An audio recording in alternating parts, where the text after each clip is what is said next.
What's happening, everybody, and welcome back to the channel. My name is Adam and this is Vancity Audi. We're in the office of Ryder Performance, my home away from home, where all the modifications take place on all of my vehicles, from my Audi RS3 now to my MK8 GTI. In this video, I am going to be covering my subjective opinions, my thoughts on all of the company's software that I've used on my MK8 GTI to date. So far, I've used 034, APR, Unitronic, Tunezilla, and United Motorsport. 5 different companies' software I've used on my car, and it has been a blast so far. So I'm gonna go as deep as I possibly can on this. I know that I probably, most definitely, will offend some of you fanboys out there that cannot take any negative criticism about the company you've decided to use on your car because you've spent your hard-earned money on it.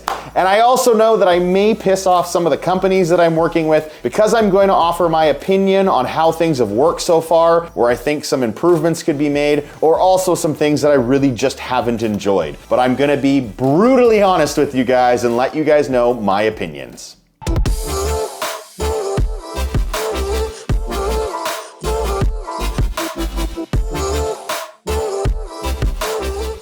The first thing I have to share with you guys is the astonishment. It shouldn't be astonishment, but it was, on how many people were blown away and sold on what software they're gonna put on their car from the dyno comparison that I've already shot. So far, I've already shot the Stage 1 low torque 91 octane comparison, as well as the Stage 1 low torque 93 octane comparison. I hope you guys have checked out those videos. If you haven't, I will put them in the description below. I personally think a dyno is a great tool for before and after comparisons, as well as a type of comparison that I did. But it is not the be all and end all to figure out what software you want to use. As I mentioned in all those crazy disclaimers that I shared with you guys in those videos, that was simply how the car drives in 4th gear at wide open throttle. And nothing else. Nothing else, guys. That's it. You see the power curve and that's it. I'm gonna spend my money on that tune. It looks awesome. Not the way it works. I have now put in some quality seat time on all of these tunes, so I'm gonna go through my least favorite to most favorite software that I've spent time with over the past couple months. So before I deep dive into this, I just wanted to talk about a couple things that were brought to my attention that are absolutely asinine, completely ridiculous, but that is the world we live in today. People magically come up with these ideas and start spreading rumors as if they're truth, while they are the furthest thing from it. First thing I heard, people were accusing me of working with United Motorsport behind the scenes, submitting them data logs ahead of time so they could provide me the perfect curve on the dyno. That didn't happen, guys. They followed the exact same rules that everybody else did. Their off-the-shelf calibration, I data logged the car, and I made sure the car was working okay. That was on the back roads of Mexico, 4th gear pulse, just checking out everything, making sure everything was okay. Now, I did that for every single company. If they wanted to see those logs, they were more than welcome to, but there were no changes made to those files. Those are the same damn files that I ran on the dyno. So anything that was made available to me, I data logged. I think 3 of the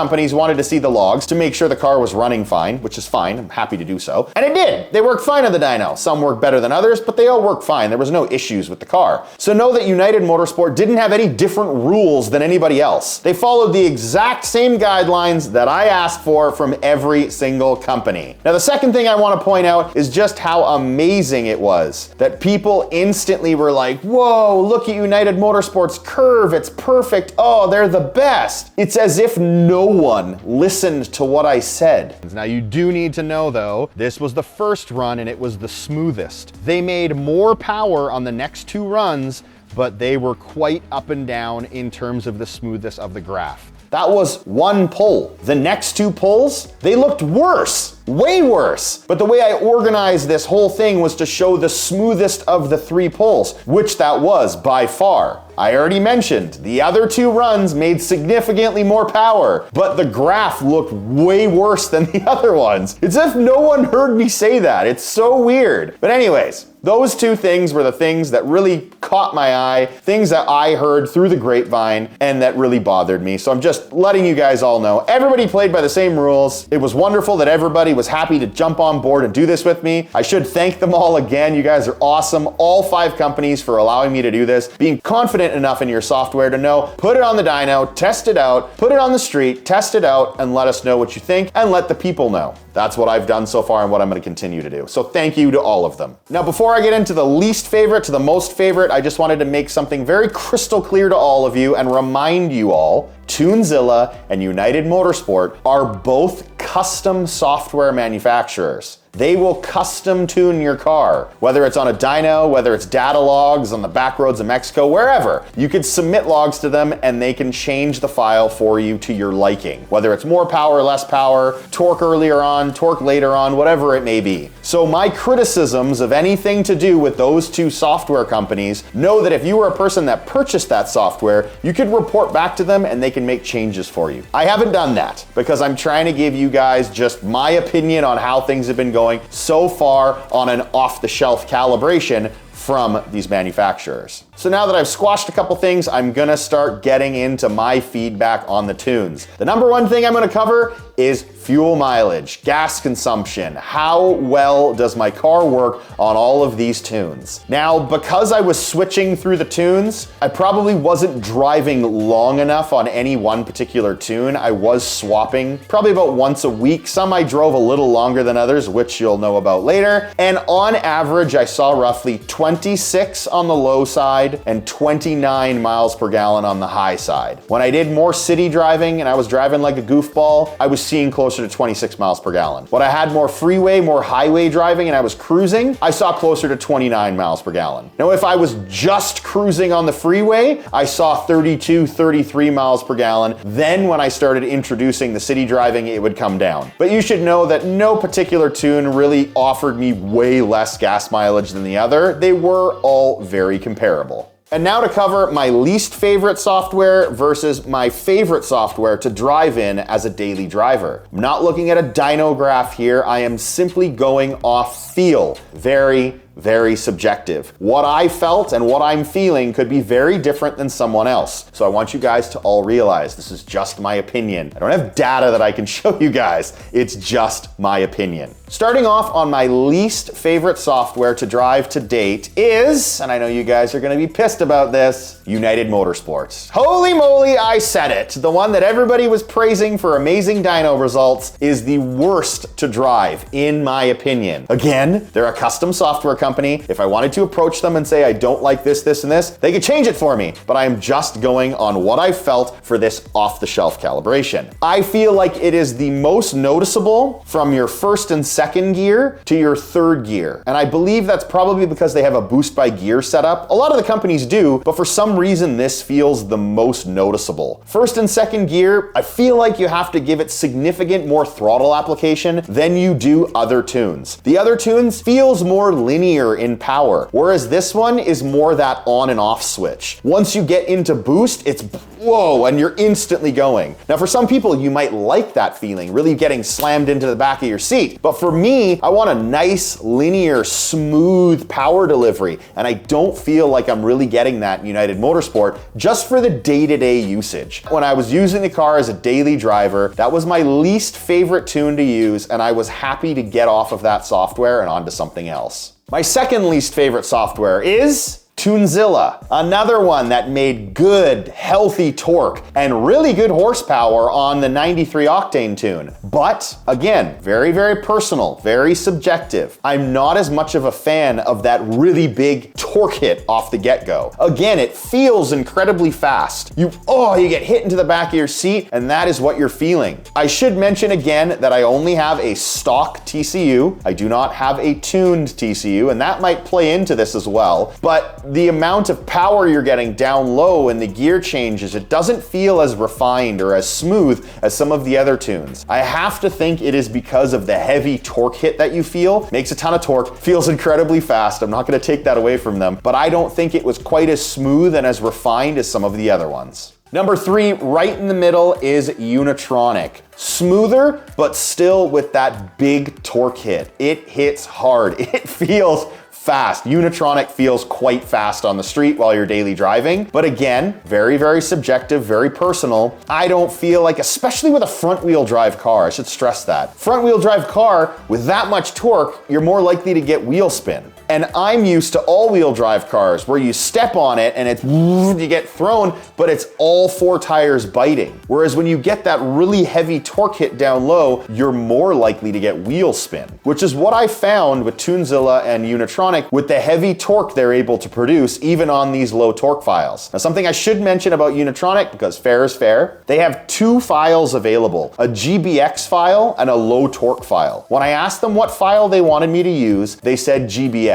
Because you can still run it with a stock TCU and it makes significantly more torque. Similar to Tunezilla, similar to United Motorsport, they've somehow, I believe, I could be wrong, tricked the mechatronics so it makes more torque, but the mech doesn't know it. So it's pushing past what the OEM is set to. And it does work rather well. You guys saw the power band, you saw that it makes a ton of torque past that OEM limitation. I just wasn't as much of a fan of it. I would much prefer a lower torque level, but a flatter torque curve on a stock TCU. But I'm still gonna go through the top two for drivability and which one I enjoy driving the most. Number two for the most favorite to drive belongs to APR. APR being number two. I really enjoyed the fact that they dialed back that torque much lower than the other three tunes, and it was quite flat. There was dips, there were bumps here and there, but it was quite a flat torque curve. Less likely to induce wheel spin, and I felt to be smoother on the road. It didn't feel as fast by any means because you don't feel that really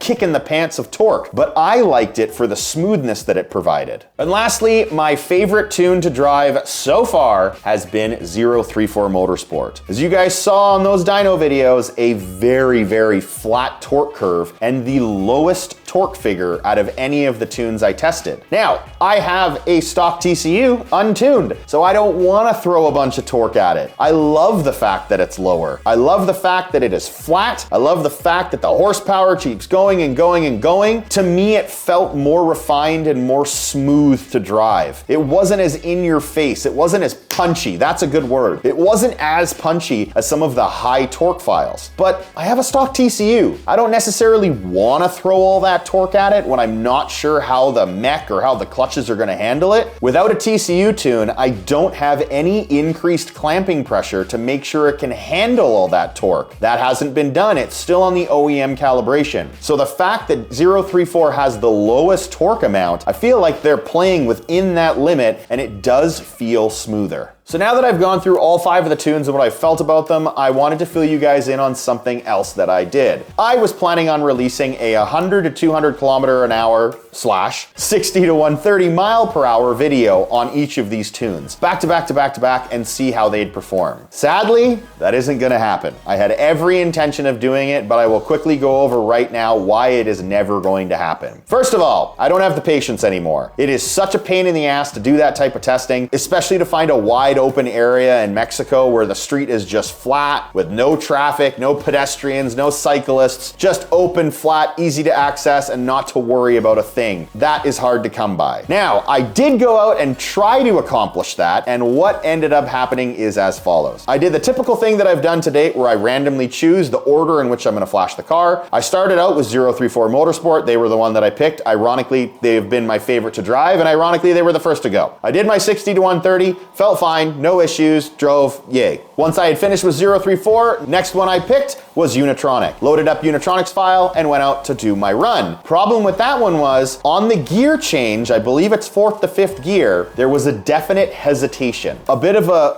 no power, and then back on it. I am wondering if because my TCU isn't unlocked, and I have that much more torque on that file, if the TCU, the mechatronic, whatever it is, limited the amount of torque that it would take through the gear change, or maybe once boost jumped back in, whatever it may have been. It just didn't like it. So that run did not go as smoothly as 034's did. Next up was Tunezilla. I went to flash the car, and sadly, I couldn't. Now, as much as 034, APR, and Unitronic are all off-the-shelf or canned tuners, they have the dongles that you purchase, the programs that you use, and you flash your car with ease. That hasn't quite been sorted out yet for Tunezilla. It will probably come to market, but not yet. So I am using an auto-tuner device to flash the car over to Tunezilla software. software, and part of that is the file they sent me expired. So it was early in the morning and I reached out to them, hey guys, it expired, crap, can you send me another one? I was waiting and waiting. They didn't get back to me. I don't blame them at all for not getting back to me right away because it was a holiday that day when I was filming that. So, such is life. I had to skip that one in hopes that they got back to me soon enough. So next one on the list was United Motorsport. Definitely was pumped to see how fast this one was because it made the most horsepower on those dyno comparisons. Tuned the car, went and ripped it off. Same thing, but even worse than Unitronic. I think that high torque level does something at the gear change when the TCU isn't flashed. And there was again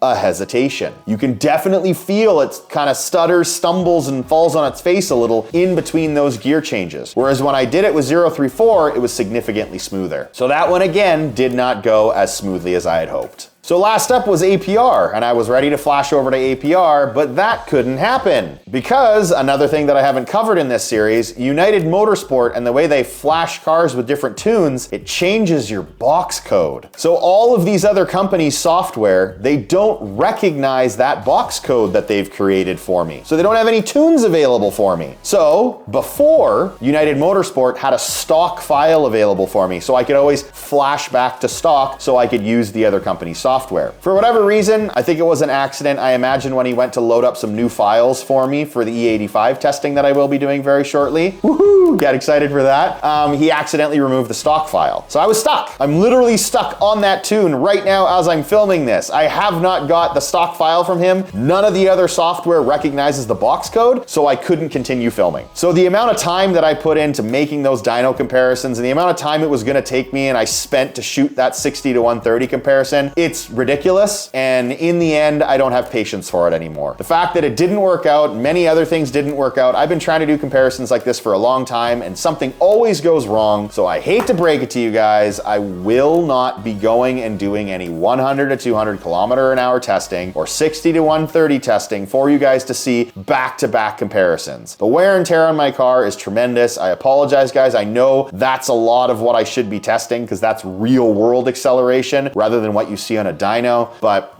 things just keep going wrong and it is time out of my day that I'm getting nothing for. Literally taking time and energy and effort to do this stuff and it doesn't work and I have to segment another piece of another day to dedicate to doing that. It's just a pain in the ass. So I couldn't get those done. I got 3 companies done. Cool to see, but out of those 3 companies, the smoothest and what the transmission handled the best was 034 Motorsport. Well guys, I have talked a ton. Hopefully I didn't drone on too long and lose you guys 10 minutes ago in the video. The last thing I want to cover is what ultimately I have been driving with the most, the one I have spent the most time on, and I imagine by hearing everything I had to say, you know who that is now, and that is 034 Motorsport. Now, I spent the majority of time running 034 Motorsport because I love the low torque, I love the high power, I love the smoothness, I love the fact that my transmission didn't seem to mind that amount of torque, and overall, it was just a pleasant experience to drive. Now, I will say though, if I was to choose the Stage 1 91 octane low torque file, I would not choose 034 Motorsport. Reason being is, I'd choose APR. APR does have something which 034 does not, and that is called APR Plus. For $1,000 more, you get that exact same tune, but you also have a limited powertrain warranty. For those people that are like humming and hawing about tuning your car, hell, it's a no-brainer. You get a limited powertrain warranty, and you get the same power as a 91 Stage 1 tune. Let's do it. So for me, that's what I would go with if I was running Stage 191 because you can get that limited powertrain warranty and it was very similar to the way 034 performed. Not identical, but very similar. Now, if I was to run the Stage 193 octane low torque file, absolutely 034 Motorsport because APR does not offer APR Plus on their 93 octane tunes. So I hope that covers it all for you guys. My opinion, completely subjective, no data. You can let this entire video go in one ear and out the other if you care, because I have no data to back up my claims. To the companies that I said things about that you don't like, I truly apologize. I don't want to hurt anybody's feelings. I'm just trying to be real with all the viewers. To those fanboys that are pissed off that I said their tune wasn't as good as another, get over it!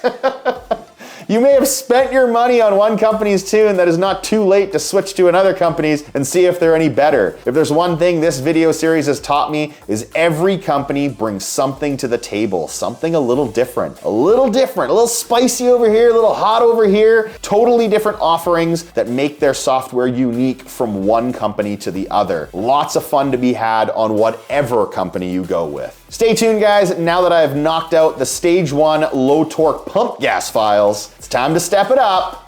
Booyah, E85, you know it's coming. Can't wait to run it and see how much more power this thing can make. I don't think it's gonna make a hell of a lot more power because of the fact that the TCU is locked. So they can't ramp in more torque. I think you'd probably see a lot more torque on E85 as well, but obviously with the locked TCU, we can't do that. So the next video you'll see, and part 4 to my tuner battle, is going to be the stage 1 low torque E85 dyno comparison. Thank you all so very, very much for watching. Until next time, guys, take care.